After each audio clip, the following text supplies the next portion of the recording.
Evangelio según San Juan. Jesús fue al monte de los Olivos. Al amanecer volvió al templo y todo el pueblo acudía a él. Entonces se sentó y comenzó a enseñarles.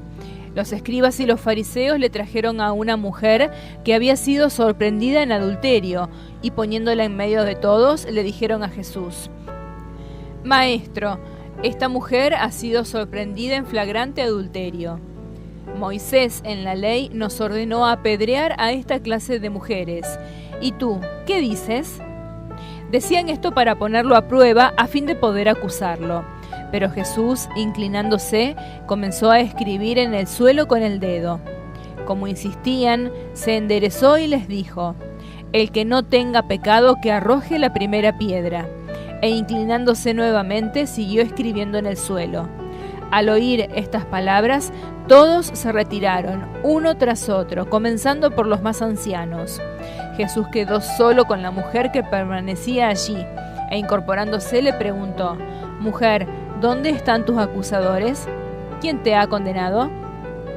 Ella le respondió: Nadie, Señor. Yo tampoco te condeno, le dijo Jesús. Vete, no peques más en adelante.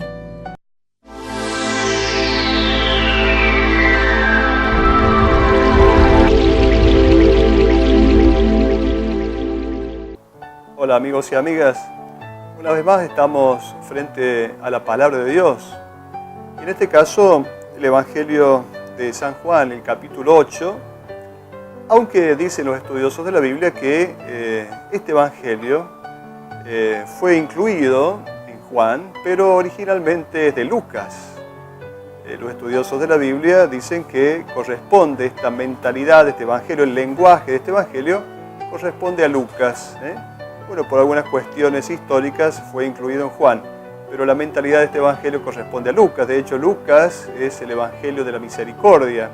Hemos proclamado el domingo pasado justamente el Evangelio del Padre Misericordioso. Una vez más, en este Evangelio de la mujer adúltera, se nos presenta la misericordia de Dios. Un Evangelio que tuvo sus idas y vueltas. De hecho, como decíamos, está en primer lugar incluido en Juan, aunque corresponde a Lucas. Un evangelio que recién en el siglo III es incluido dentro de los evangelios. Parece que en las primeras comunidades cristianas no era muy aceptado porque parecía que podía llegar a ser un evangelio que diera como cierta razón a la perseverancia en el pecado de algunas personas. Como Jesús dice: yo tampoco te condeno, entonces, bueno, esta mujer que va a Jesús, que ni siquiera parece arrepentida, esta mujer, pareciera ser una especie de aprobación del pecado para que la persona continúe en su pecado. En la primitiva comunidad cristiana, los cristianos iban creciendo en cantidad. Sabemos que cuando se crece en cantidad está el peligro de perder la calidad. También se perdía un poco la calidad de los cristianos, es decir, el compromiso de fe. Y de pronto había ciertos pecados que iban apareciendo como normales en la comunidad cristiana.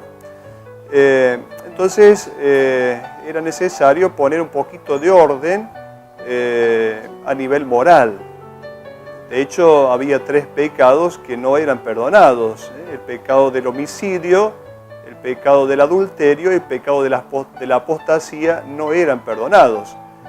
También surgían algunas costumbres de que estos pecados fueran perdonados solamente una vez en la vida, por lo cual alguna gente dejaba esta posibilidad de perdón, podríamos decir la confesión, para antes de la muerte por las dudas. Bueno, podríamos decir este es el contexto histórico de este texto con el cual hoy nos encontramos. Aparece el texto diciendo: al amanecer volvió al templo. Jesús al amanecer volvió al templo. El escritor del Evangelio no pone esto por casualidad. Al amanecer indica un día nuevo. Un día nuevo está expresando una mentalidad nueva, una manera nueva de vivir la justicia. Vuelve al templo. El templo es el lugar donde está también el Sanedrín, el lugar donde se dictamina la justicia, el lugar donde están los sumos sacerdotes, los encargados, los religiosos del momento. Entonces está marcando ya el inicio de un pensamiento nuevo, de una manera nueva de ver la justicia. Evidentemente, la justicia antigua para Jesús, ligada al judaísmo, tiene que cambiar. Esta justicia que va a significar un castigo para los malos y un premio para los buenos, esta justicia es la que en el pensamiento de Jesús va a cambiar. El Evangelio continúa diciendo que se sentó y comenzó a enseñarles. También esto es significativo. Cuando Jesús está sentado, quiere decir que está enseñando como maestro y por lo tanto va a decir alguna cosa muy importante. Y de hecho va a decir algo muy importante. Va a enseñar una nueva manera de vivir la justicia. ¿Qué es lo que sucede? Los escribas y fariseos, una vez más, es decir, los representantes religiosos, los sabios religiosos del tiempo, tiran al medio una mujer que fue agarrada en adulterio, fue encontrada en adulterio. La tiran al medio. Esto es importante también. ¿Cuántas veces nosotros tiramos al centro, ponemos en el centro de la atención los pecados de las personas, ponemos en el centro de la atención la debilidad, la fragilidad de una persona? No siempre ponemos en el centro de la atención la virtud, podríamos decir las cosas buenas que alguien tiene. Siempre ponemos en el centro de la atención los pecados de los demás. Bueno, esto es lo que le sucedió a aquella mujer.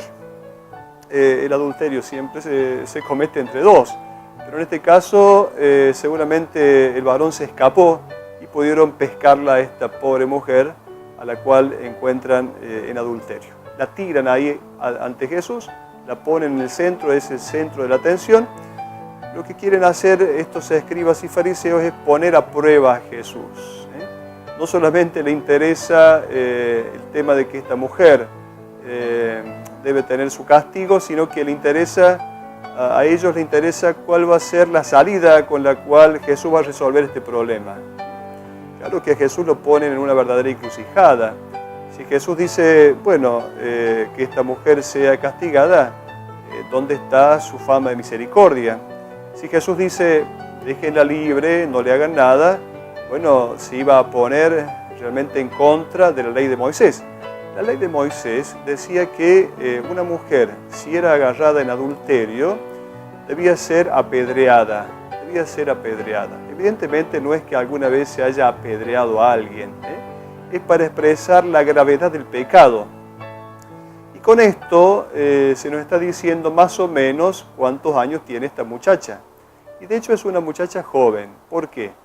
Porque cuando el adulterio se cometía en el primer tiempo del matrimonio, el matrimonio tenía en aquel momento dos instancias, un año en el cual estaban casados, pero todavía no convivían.